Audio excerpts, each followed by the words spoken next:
Alright, so this is how to clean a carb and change the carb gaskets in a 372 Husqavarna chainsaw. So first off, we're going to want to take the top cover off, and you can either use a flathead screwdriver, or a lot of chainsaws when you buy them come with a tool called the scrunch, which is a flathead, or a lot of times now it can be any sort of screw head size, and two socket sizes, one for the spark plug and one for the bar nuts.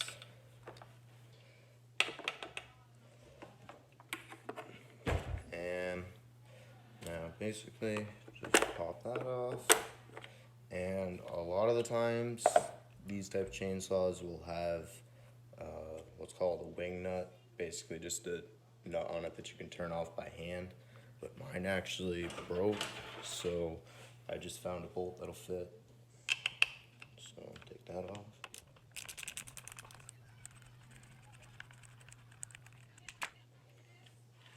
And now sometimes, depending on how dirty it is on the inside, you might want to blow it out just to keep sawdust and stuff from getting inside of it.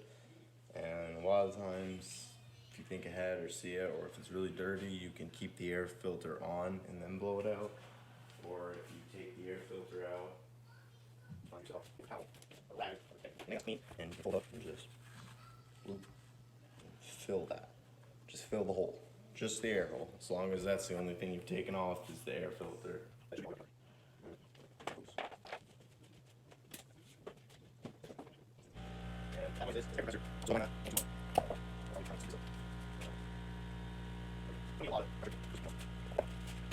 And you can just simply, oh shit, you guys see that? Yeah.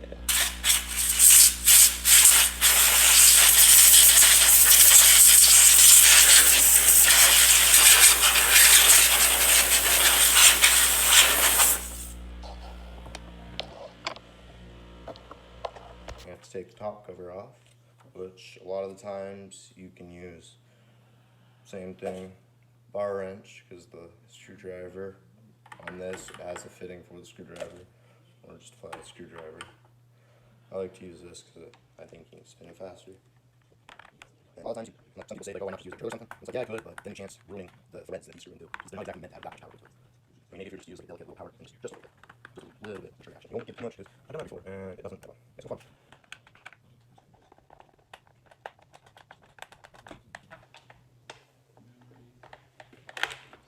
Get that off, set that aside, and a lot of the times you can use top cover on these just as a little parts holder if you want.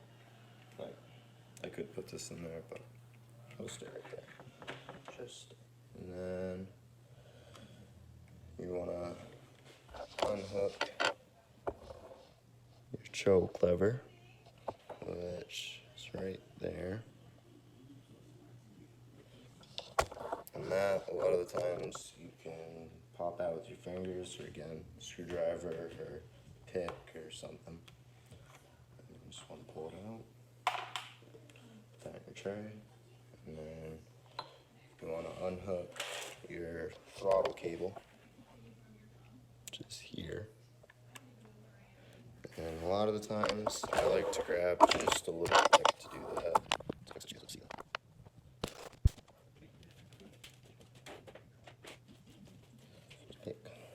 And then a lot of times you can either push this down or just pull the trigger and then stop it, and it'll pop out, and then push that cable out of the way. Okay, so I got the choke lever off and throttle cable off.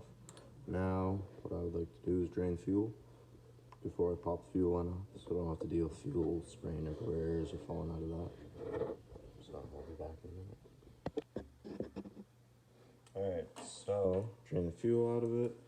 Now it's time to get the fuel line off, and then the impulse line off. And to do that, you can use you can try and use your fingers. You can use one of these that's like a pick, but a rounded edge. And then, or just needle nose pliers or pliers, I guess. For the bad one, I'm going to use just needle nose pliers. And then for this one, we can use this maybe. I just want to try and save this line. Sometimes you kind of can't, so you just use the.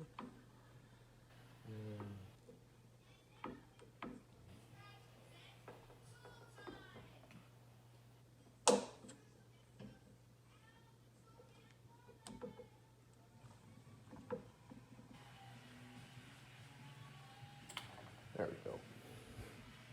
There. And now that I got the fuel line and the impulse line off, we can go ahead and take your Allen key and loosen up these two bolts. It is on a rubber mount, so you want to just kind of hold your hand on it, keep it from flexing hard.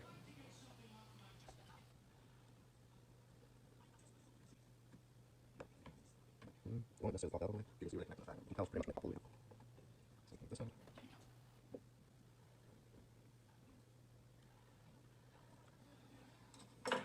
And then, once you get that out, you can either, there's these two rubber mounts which you can pop out, but they are kind of finicky to mess with. I like to just kind of bend it out and then pull the carb out if possible, just like that. And then there's these. Just make sure you don't lose those. They're spacers that go around the bolts into the carb. And now the carb's out. Now it's time to take it apart. And also, do not lose this piece. This piece can fall out or pop out, but that's important. That keeps that rubber ring from folding in that aluminum tube. It can be kind of finicky to put back in. But just try your best not to lose that. Actually, I should probably just take it out and throw it on parts. There. And parts and stuff, I like to find just a little container to place them into, that or the cap. Okay, so now I got the carb out. Now what it's time to do is take it apart. I like to get paper towel or something just to lay it onto. And you're gonna need a small little Phillips screwdriver for these, and a bigger Phillips or just a flathead for the top, and the same for the bottom. You can use a flathead if you really need to. But yeah.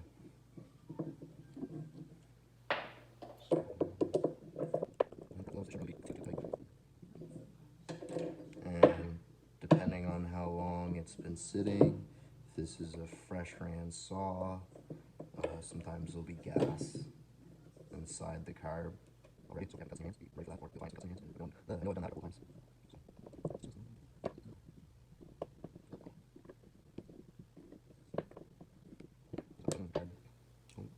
I guess I got that one on, but yeah. Oh boy. Yeah. That definitely explains why this one wasn't running right. If you see in there, that's sawdust. Fuel goes through there.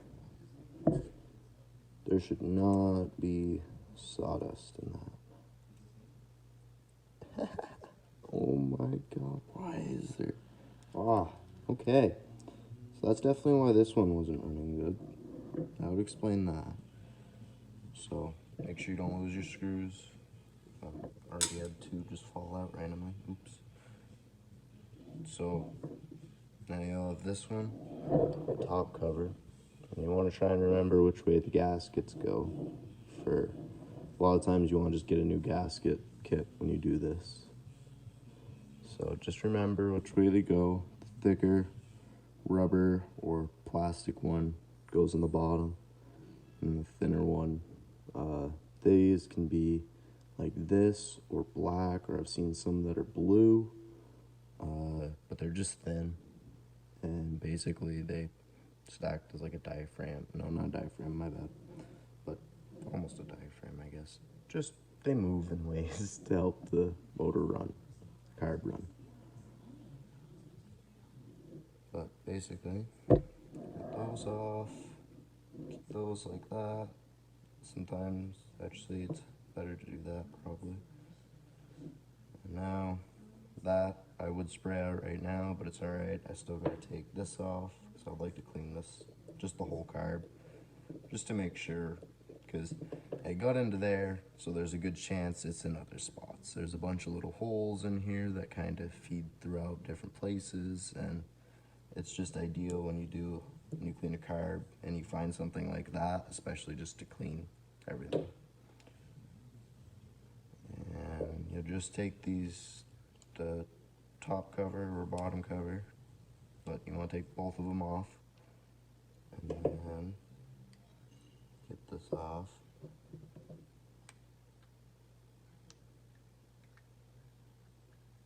There we go. I hope you guys can see this all. That would really suck if I accidentally. I hope I didn't. Let me pull you guys to this one. My bad. Alright. I hope we didn't miss any steps. I'll have to look through. But there. Now I got this one. This is where your diaphragm is. There's this.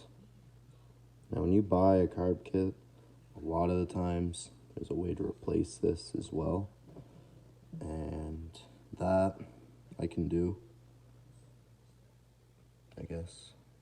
I mean, well, I'll save that for a diaphragm video, I guess. Diaphragm replacement, because this one's fine. I know it is. It's a newer carb. That's more for the worn out carb.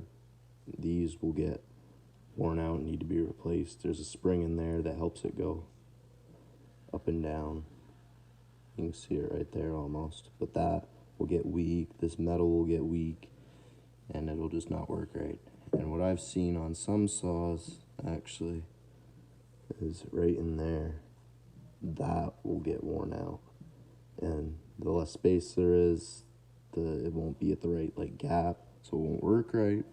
So you want to make sure those are nice and in good shape, and probably replace them if you take them off, unless you really can't. Then you can try and put them back on, but if the saw doesn't run right after, there's a good chance that those are your issue. So just keep that in mind if you ever just slap in the old gaskets. Now, a lot of the times, if the saw has been sitting and it's never gotten a gasket kit, these gaskets will be stuck in there, and they will be hard to get off. Just like you'll have to peel them off with like a razor blade or your fingers, and it just kind of sucks. But these are more newer, so they just popped right off. So I got the bottom and top cover. Sometimes you might rarely find sawdust built up in here. A lot of the times you'll find it more or less built up in here, because this is a hole just to the outside so it breathes, like a vent valve. And basically, sawdust will accumulate in there sometimes. But another spot you want to clean out is your low and high jets. A lot of people don't really do that, or they don't really want to, because it's, I don't know. I remember when I first started, I didn't want to mess with them. But now I realize it's really good. I'm trying to get you guys, and there we go. So there's the high and the low. A lot of times they're marked somewhere, so there'll be an H and an L. Now you don't want to mix these up. This one will not go in this one. And if it does, it won't run right. So what I like to do is just find myself a Sharpie. Yep, Sharpie, pencil, or anything. And then just kind of, you can use cardboard or the thing you're working on. Just do a little H and an L. And then go ahead, take these out.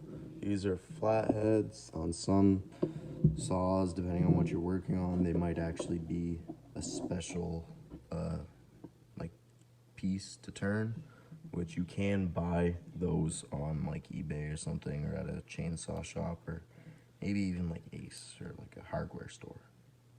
So there, pull out. Very, very long screw, and a lot of the times at the very end of it there can be accumulation of stuff. You just want to make sure there's nothing on the end, So what these do is they let in a certain amount of air into a spot to make it run different, or fuel. Now when stuff gets on that, the gap will be different and it won't work. So I took out the low side, so we'll put it on that side. Take out the high. A lot of times you can also, if you really want to, if you don't want to mix these up, you can just take one out, spray it out, and then take the other out. Take one out, clean it, put it back in, and then take out the other one, do the same thing. Or you can just take both of them. I think it's better to take both of them out because then it'll actually be fully clean, I guess. That's what I want to say. Yeah, basically fully clean. And a lot of times it'll look about the same, but like I said, they're even different lengths, and you can even see.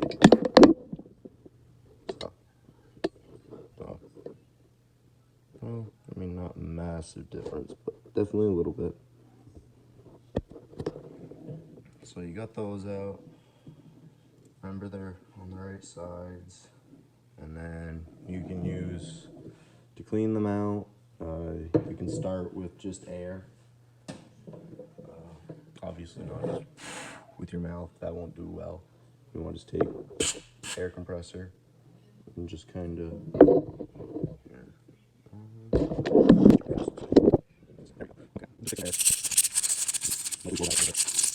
not hard, you want to just jam it back in deeper. After that, you can use a choice of brake cleaner if you really need to, but it's best if you just use carb cleaner, carb, choke, and throttle body cleaner. You can use that, and then a lot of times, like I said, gas, and this has ethanol in it, so it hurts cuts. Watch out for cuts, or find some cuts. So just kind of, I like to start out with the high and the low, I think. Well, no, if anything, what I should start out with doing is just kind of spraying it all off to make sure nothing falls back into it.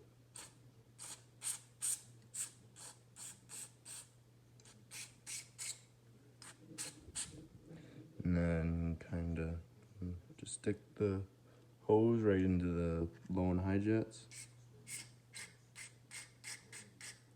As you can see, it sprays out a little hole here. Might be hard to see, but it comes out here, just where it doesn't fit exactly, and then out a little hole here. And the high jet, go ahead. Always try to look away. You never know where this stuff's gonna try and come out of, what hole it's gonna shoot out of, so there's been times it's shot out and it's gone right into my eye. That's not fun. It's not instant blinding, luckily, but just kind of continue finding holes like the impulse line and the gas line. You want to spray those out.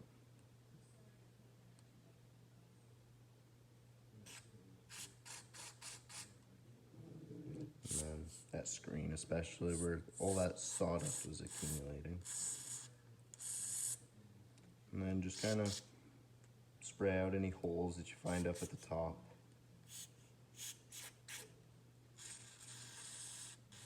Spray it all off. And then push to the side, let that dry. And I'm going to find a card kit for this. Okay, so we got our new gaskets and our old ones. Now what you can go ahead and do is to start putting things back together. Make sure you put it back in the right spot.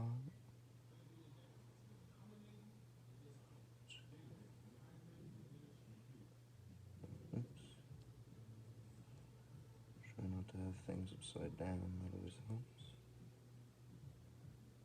There we go.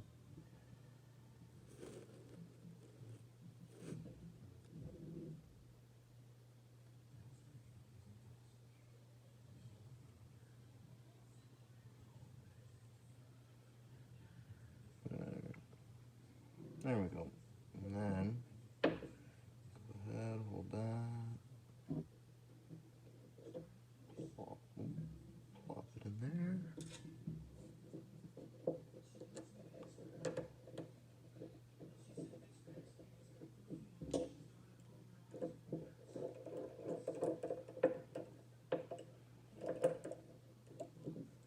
Do that.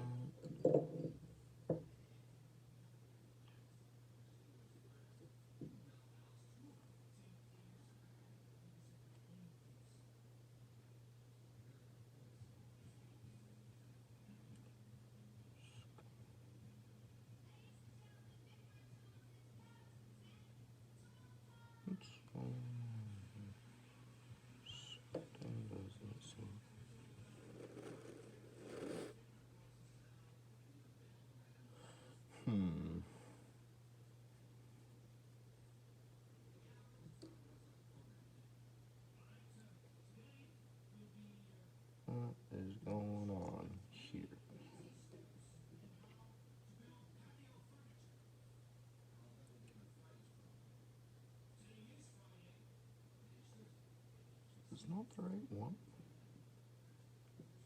Maybe not.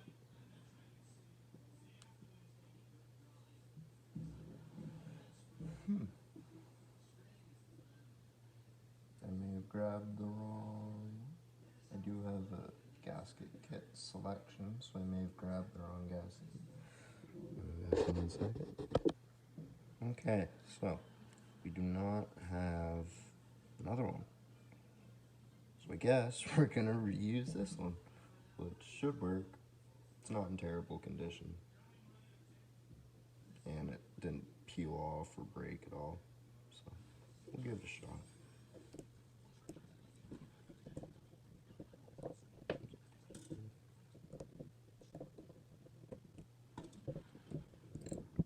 Go ahead and take a second.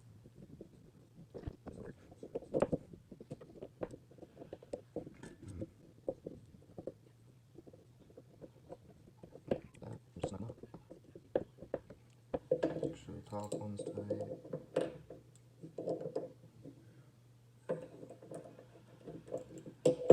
And then put your low, get it in. Make sure you don't get anything on that as you put it in. Try to get that one back in. And then I'm gonna start molding in. And now jets do have to be set. This is how you tune a saws with your jets.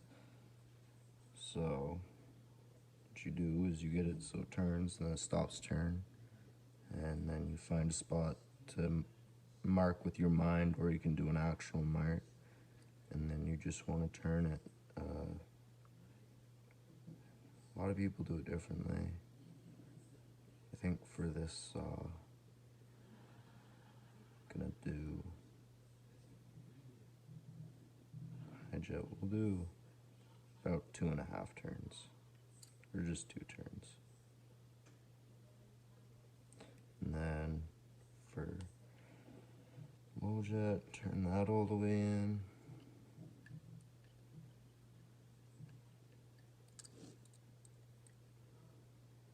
And then same thing, just for the low jet, I like to only do 1.5.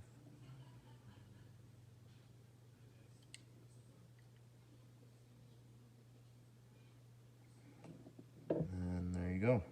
Now your carb's back together and ready to be put back in. Alright, so I was going to be replacing the gas line, but I'm not going to anymore after what I've found in the carb. I'm going to point that out to be a big issue and why this wasn't running. So I'm going to wait to change that. I don't want to change it if not necessary. So I'm just going to slide the carb back in.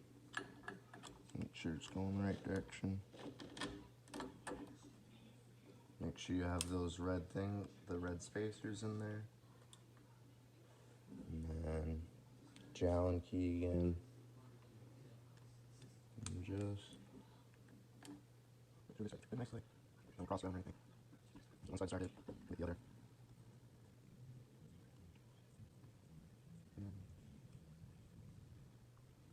Now sport again as you turn it.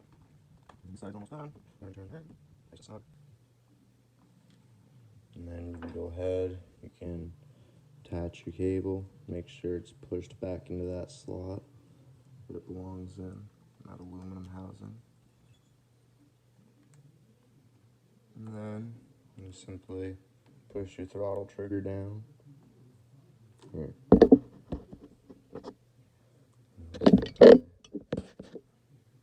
Push your throttle trigger down and then slide that in. And then voila. Now that's back in. Now it's time to do the fuel line. You use your fingers a lot of the time. Now, when you take this off, you want to make sure you don't poke it or break it or anything. And if you do, if you have enough slack, you can obviously cut it and then put it up more past the cut. And then if you don't have enough, then you do have to replace the fuel line. But that can be a different video. So get that on, and then your impulse line. The impulse line is a little tricky to grab if you have stubby fingers, or just, unless you have really tiny fingers, it's kind of hard to work on a chainsaw. So you just kind of get that in those pliers, get it started. And I'm just going to push it on. Don't grab it and push and pull. You just want to kind of slide it on gently. And then grab it at the end, more towards on the copper tube. Pull up a little bit, make sure it's nice and snug. And then you can go ahead and get your choke lever. Slide that in.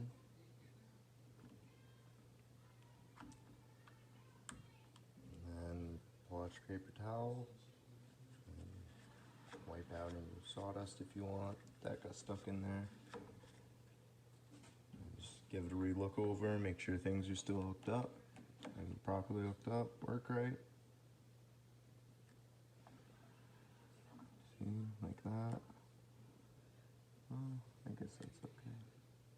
Yeah, that's fine. Okay. So, and then now what I like to do is I like to just make sure it runs before I put on the top cover.